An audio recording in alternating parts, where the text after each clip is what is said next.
Hello friends, আজকের recipe পেঁপের চাটনি।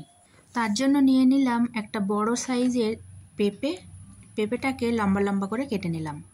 তারপর কুড়ুনি দিয়ে কুড়ে নিচ্ছি।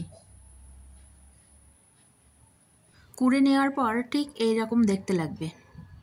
তারপর গ্যাসে একটা পাত্রে জল বসিয়ে দিলাম। জলটা ফুটে উঠলে পেঁপেগুলো দিয়ে দিলাম।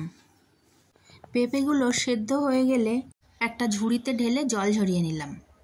এদিকে কড়াইতে সামান্য একটু জল দিয়ে পরিমাণ মতো চিনি দিয়ে দিলাম।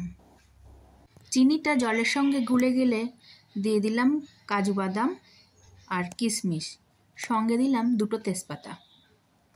এবার সেদ্ধ করে রাখা পেঁপেগুলো দিয়ে দিলাম।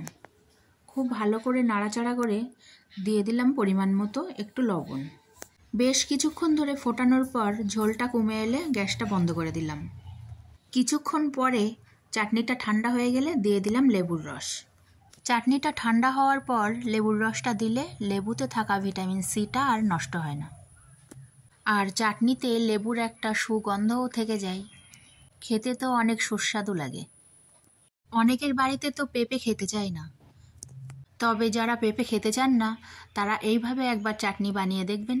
খেতে আমার মনে হয় খুব ভালো লাগবে। আমার এই রেসিপিটা যদি আপনাদের ভালো লাগে তাহলে লাইক, কমেন্ট, শেয়ার, সাবস্ক্রাইব করে আমার পাশে থাকবেন।